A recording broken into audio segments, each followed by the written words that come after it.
athletes will make out in the world. Our guest today, of course, knows this better than anyone. Beyond her performance on the track, Allyson Felix made big waves when she publicly took on Nike in 2019 for their lack of maternity protection.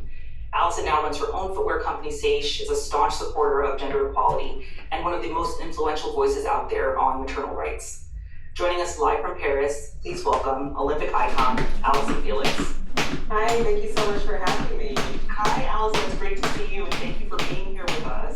We have so much to talk about, but before we get into all of that, I know that this has been a really big year for you, both professionally, which we'll dive into, but also personally, and we all were really thrilled to see the birth of your son and expanding your family to now having 2 kiddos, and so how has life been with a family of 4? Well, thank you so much. It's been amazing, definitely an adjustment for sure. We're finding our way, but I'm just so happy that I had a beautiful birth experience and, you know, didn't face the same complications, and really blessed to now be a family of 4. That's awesome. Well, of course, these are your first Olympic Games since retiring from track and field. And I know the Games are just getting started, but how has this year so far compared to your past Olympic experiences? It's such a different experience, you know. It feels a little bit odd being at the Games and not competing. I oftentimes feel like I should be doing something, preparing, getting ready for a race. But at the same time, you know, it is very nice to be on the other side of it. I'm able to take it all in. I have all of my family here, and so that experience is great. But of course, there's a bit of a loss there as I'm finding my way into new roles and new positions. And I'm really excited to talk more about all of that. But I think one thing people are really eager to know is that sort of in this new space as a spectator for the first time, what have you really been enjoying most? What events have you been attending? What has been most exciting for you? So far, gymnastics has really been the top of my list. I bumped into the women's team right before they went out last night, and you know, got the gold, and it's just incredible to see them, you know, so confident, so much joy. A lot of them have been through such adversity, so to see that just displayed in such a strong, powerful performance was incredible. Of course, swimming is underway, and that's been incredible. Watching that, and then yeah, just seeing some beach volleyball, a lot of things happening, and there's just an energy here in the city, and that's something totally different that I've been able to experience. You know, just being able to be out and about with the crowds, the people, and really feeling like there's something special here. It must be a very special experience for you having been on the other side of that, to sort of know what that energy is like for people who are, as you mentioned, like the women's gymnastics team, or you know, experience the moment, and that's that special moment. And I'm sure no one else can relate to that if you haven't actually been through that. Well, I know that part of what you're focused on in Paris is thinking about the impact athletes are having outside of competition, which is obviously something that you know very well. And I'm curious why do you think it's so important that we highlight the work athletes are doing beyond the sports that made them famous? Yeah, I think for a long time, you know, athletes really felt in myself. You felt like you had to like fit in this perfect box, and you really had to stay in your lane. And you know, your only value that you had to add was the contributions to the sports that you did. And I think we're seeing a really different time right now for athletes, that their voice is loud, they have impact, and they have work that they're passionate about. And I think it's really important to highlight them as a whole. And so for me, I think we're seeing more and more just a different generation of athletes who are willing to speak out on things, and I think it's really important to highlight that as well. To that point, you know, I think it was your sort of trailblazer in this case of speaking out on things. And in 2022, we were really lucky to have you come to TED and give a talk about the work that you were doing in the maternal rights space, stemming from your own struggles. And of course, you made a big impact at this year's Games. I know you've erected what is the first nursery in the Olympic Village for parent athletes. And so I'm just curious how you think attitudes toward working parent athletes and working mom athletes specifically has changed since you gave your talk a couple years ago. I feel like we have a lot of momentum momentum and we're moving in the right direction. When I went through my experience, these weren't conversations that we were having. You know, pregnancies were being hidden. I hid my pregnancy. I have so many teammates and colleagues who had just a struggle, a really difficult time. Right now, I'm so happy that there are so many examples of incredible moms that are athletes and that are competing here at the games. Having the space in the village, family space, for families to come together, to bond, to spend time. To me, it really sends a message to women that they are absolutely capable after they have children to still be at the top of their game, to still be here at the Olympics, and really shifting the culture to show everyone that doesn't mean that you have to start another chapter in your life. So I think we've come a long way, but of course there's still more work to be done, and it's work that we have to, that no one singular person is going to do on their own. We have to all collaborate to do it, but I do feel like we are moving in the right direction. That's amazing. I mean, and I think when you think about female athletes in general, it feels like there's really been a big movement this year. And I'd love to know if you feel like this is just a trendy thing that's happening this year, or do you think that women's sports are finally getting their due? Yeah, I think that it's been a long time coming. A lot of us have been screaming about this, you know, many years ago. So it feels really good to see, you know, some of the world take notice to it. And I think that if we continue in this path, this will be here to stay. I think we have a lot of work to broaden the sports that are getting the attention. Obviously, women's basketball is really at the forefront right now, but there's no reason that other sports can't follow the same path. And you know, we have to show up for it, we have to watch it, we have to buy the gear and the merch, all the things in order to continue the trajectory. Well, I want to pivot for a second to something else that you've been really vocal about, which is connected to maternal rights, and specifically thinking about the Black maternal mortality crisis, which is, I know, an issue that also has arisen from your own experiences and the challenges you face around childbirth. And you know, we've seen headlines like this for years about how Black women are disproportionately at risk for experiencing birth, to experiencing death rather, as a result of childbirth. And I just, you know, what does it seem like we're doing this here? Why do we keep seeing these headlines over and over again? We have to do something about it, and until we do, you know, there's not going to be an improvement. And I think there's a lot of different reasons, you know, why we are in the situation that we're in. But to me, the most glaring always comes back to the statistic around, I believe it's 80% of the complications and deaths, you know, that women of color face are preventable. And that just always stops me in my tracks, because that means that we can do something about it. And it also makes me hopeful because there's change there. A lot of it is around implicit bias. A lot of it is around, you know, medical professionals listening to women of color. And I hear these stories over and over from women about them knowing their bodies and bringing things up, and their pain not being perceived or not being taken serious. And so that's a huge issue. Also, policy change and getting different things passed, raising awareness. You know, there's all these different angles that we can come at it from. But the main thing is that we have to take action. And for me, it's really unfortunate that it's more dangerous for me to give birth today than it was for my mother. And you know, that's just not the path that we want to be on. It's scary. It feels like all of these things, you know, thinking about maternal mortality, thinking about maternal rights, and women's sports, and sort of the rise in that space. It's your impact in all of this is so huge, and we saw earlier this year that we are not the only ones who think that. Obviously, Melinda French Gates, you know, she committed $1 billion to advancing women globally and granted $20 million to a small handful of activists, and you were one of those recipients to do work that advances women's health. And what was it like for you to learn about that major gift, and what are your plans for that money? It was super humbling. I mean, I just stopped me in my tracks. First of all, to get an email from her, and I think also just that she's been following the work that I've been trying to do, and she was just so encouraging. And I think, you know, really being able to deploy these funds to organizations that might not otherwise get the funding that they needed is really important. And so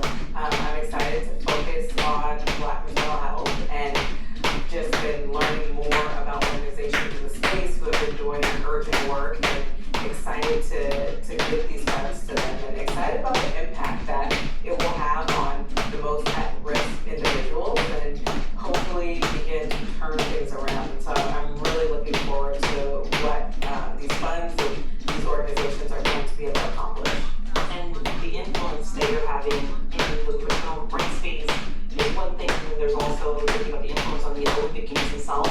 And you're currently campaigning for a seat on the International Olympic Committee's Athletes Commission. So I think for most of us, we may not know exactly what that means. So could you first tell us what is the Athletes Commission? So the Athletes Commission is basically having representatives of the athlete's voice, and so I was appointed a member, and that is how the nursery, the family space, came into existence, by bringing that issue up before the commission, and it was well received, and I was thrilled about that, because usually I think things like that take even more time, especially dealing with the Olympic Games, but it was well received, so I would love to stay on the commission, and so that's why I'm up for election, and really just to listen, to what are the concerns, what are the things happening, and how can we have an impact, how can we try to create some change for those athletes who are, representing their countries at the highest level. And what does that change look like for you? Like, what are some of the things that you think can be evolved when you think about the Games? Yeah, I would love to grow this family space, even more leading into LA 28, and so that is top of my list. And then we deal with things as far as, doping and how athletes deal with, fair play. We also deal with, issues like Russia, Ukraine, how that impacts athletes and, their performance at the games. And so really wanting to listen to what are the issues that are most prevalent and being able to address those, and also bring new things to the table as well. And what you highlighted makes so much sense, and it makes a really clear point about the fact that these Olympic Games aren't happening in the vacuum, and that these are real people coming from these countries experiencing whatever's happening there, whether it is conflict or any sort of hardship. And I'm curious how you think the Olympics could also do a better job of sort of reflecting what those experiences are like, also outside of the competitions themselves. Yeah, it's been really interesting, as I sit on this commission, that it's global. And I think a lot of times, we have a perspective of where we come from. And one of the things that was put into action was a refugee Olympic team. And so you have these refugees who are now able to compete under that flag here at the Olympics. And just hearing the different stories of what that means, and having a place to still be able to compete in the hardship, I think it just really gives a face to some of those issues, and also just the challenges around the world of what's happening. We have war happening, and people fleeing, and all these different things, and you think, we're all here to play a game or, to run a race, but it really puts in perspective just the issues around the world, and how the Olympics, the goal is that we all put everything aside for 2 weeks, but on the commission, we're working to help those individuals who are dealing with those things every single day. To that point, for a lot of us who watch the Olympics, myself included, I think there's not really a real appreciation for what it takes to compete at the highest level in any sport, and you sort of get used to seeing Olympians perform seemingly superhuman feats again and again, and then there just begins to be this expectation for professional athletes that you're going to do that, and so I think a question here is just how does that pressure impact athletes, and how are you able to sort of maintain that focus against all the things that might be happening in your life?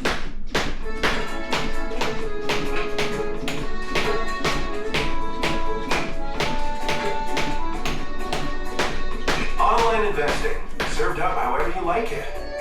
No matter how you invest online. Yeah, I think it'd be very difficult. I know for myself, there is a pressure, there is an expectation, and I do think that when you have longevity, it almost becomes that these performances, like you said, are expected. And so you win a gold medal, and it's what everybody expects you to do, but when you don't, that's really when you feel the weight of the world. And I think it really can wear on you, especially when you're at the very top. And I think we've seen examples of this, and it can really, your mental health and all of it. And I'm really excited now that we're having more conversations about it, and I think athletes are being more transparent at the height of my career, I don't feel like even the way that I approached it was really healthy. There was really this mentality of you got through it at any cost. You know, you didn't take time off, you didn't step away, you didn't talk to someone. You went forward because as a millennial, you have 2 weeks where the world takes notice of you. And so you don't want anything to get in the way of that. But now, even, you know, what Simone did in Tokyo, and I think we really saw an amazing example of stepping away and prioritizing your mental health. And so I hope that we continue to understand that athletes are just people, and they have the same issues and the same challenges as everyone else. And I hope that we continue to provide resources for athletes as they deal with, you know, the very real struggles that happen when you're competing at the top level. And you know, we have so many questions that are coming in from the audience around this idea of mental health and how to take care of that. And I'm curious for you, you know, as it relates to thinking about being a mother and what you're saying around resources, how does that look different for people who are coming off of what, no matter what, is a really life-changing experience of, you know, giving birth to a child? How does that affect your mental health and the way you think about your sport? I think it's all in that same kind of theme. I think it's understanding when it feels like too much. I think any big change in life comes with that, you know, that feeling of possibly needing some help, and recognizing that. And understanding that that's not a weakness, you know, that is just a way of life that so many people go through. And I know that for me, it has been a lot to, you know, to go through a retirement, to have another child, to have all these kind of new life moments, and understanding that I have to give myself grace. I have to sometimes take a moment, and I think we have to bring that to a place where it's normal and where we extend that same grace to everyone. And that's just on the professional level, no matter what your industry is. Sort of specific to the Olympics, and you talk a little bit about this when you think about like, the sort of influence you like to have the athletes commission. You know, every year we're seeing stories too about the growing popularity of the performance enhancing drugs and other ways that people are aiding themselves in performing better as an elite athlete.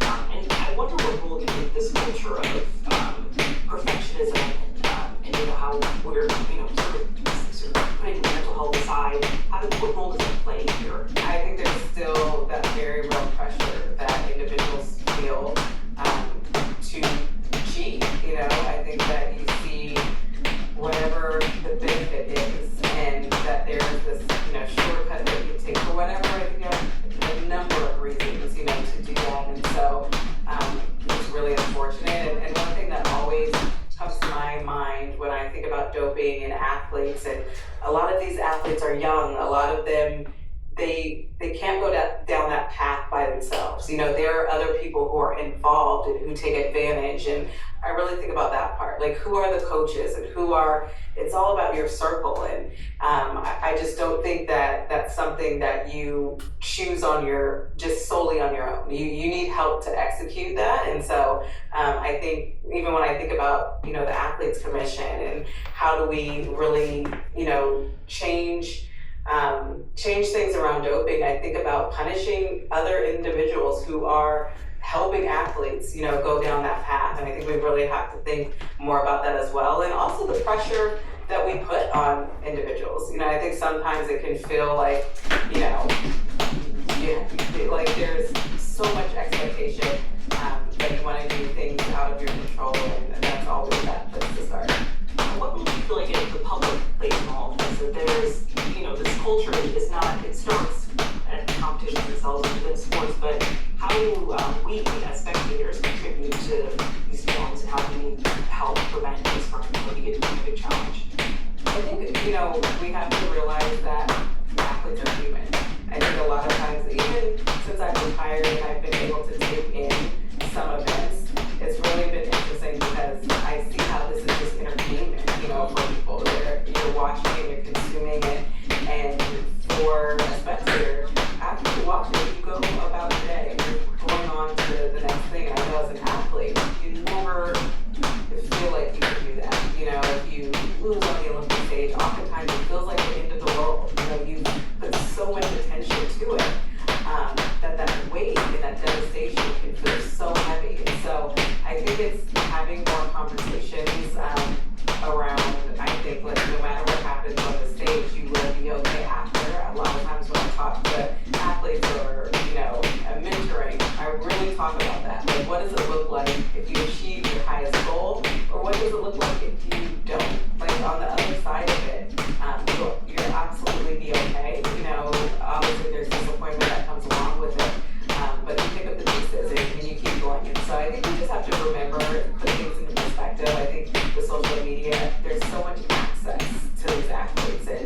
there's so many nasty comments and things that happen, and I think just being kind, to people who are participating in these things and understanding the weight that they have going on as well.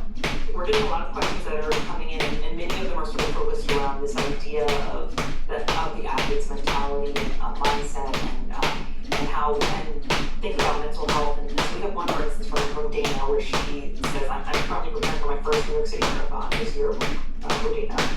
So how did you drown out the mental noise during training when there are no crowds and it's just you without any external distractions? Oh, that's awesome. Yeah, good luck on that. For me, I love the process, and I love the part that's away from all of the noise. And for me, it's all about building. I think especially with running, there's this beautiful relationship that you have with just you and your training and that environment where you can go from, not being in shape at all to building a little by little. And so I would just encourage Dana to embrace that time, put together your plan, and then go after it. You give yourself grace, listen to your body, take breaths and space as you need it. But I think it's beautiful to be able to look back and to see all the work that you've done and what you have built. And then when you get to that moment, you get to embrace it and enjoy and have fun and be so proud of the work that you did to get yourself there. Sort of connected to this is this idea of what you're suggesting, that athletes are these people. You're just, you're experiencing the world in the same way that everyone else is, and the things that are happening, and you have people in your life who are important to you, and how do you use those people into love with your family, your friends, your country, especially when you think about the Olympics, to motivate you as opposed to distract you from achieving your goals?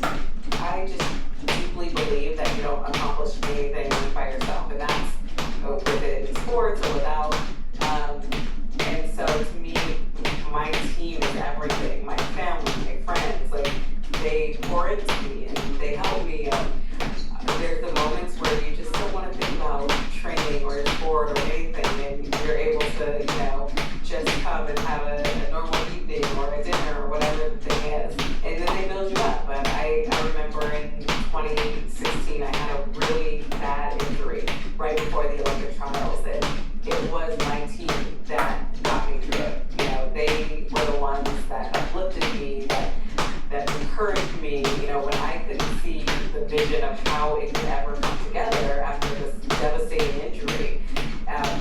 They were the ones who got me through it, and I ended up making the Olympic team. I ended up still performing and, coming home with medals, but if it was just me by myself, there's no way that I would have had the vision and the motivation to continue on. Thank you for sharing all this, and there's so many people who are just saying that they're just so inspired by you, and that they are really appreciate hearing these stories about how you've managed to maintain the sense of calm and mental health around performance. There's a question from Faith about thinking about all the great athletes that are busting the stigma around mental health. What do you think needs to change for the Olympic athletic competitive world to also make a healthier environment? So I suppose specifically, can the Olympics offer to athletes to aid in this work? I think a huge thing is resources as far as therapy, people to talk to around this, because I think it's really hard at the Olympic level when you just have a moment in time, and so it can feel challenging to step away, to do whatever you need to help, because okay, well, I don't want this to pass me by. So I just think better resources. I think training for coaches, making sure that they have the tools necessary to be able to deal with the things that athletes are going through. I think there's a lot of old school mentality, when it comes to the coaching that we're exposed to, and we have to make sure that, they're up to date with what they see as well. I think there's signs where you can encourage your athletes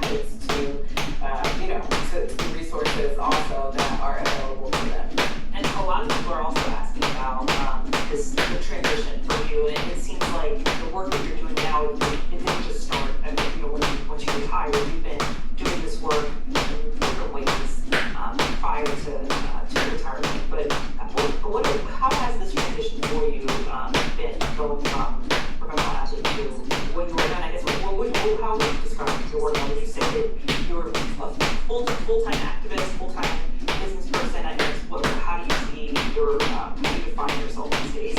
I feel like, entrepreneur is the top of what I'm doing now, an advocate, I'm always trying to make things better for women, for female athletes, just around some of the things that I went through.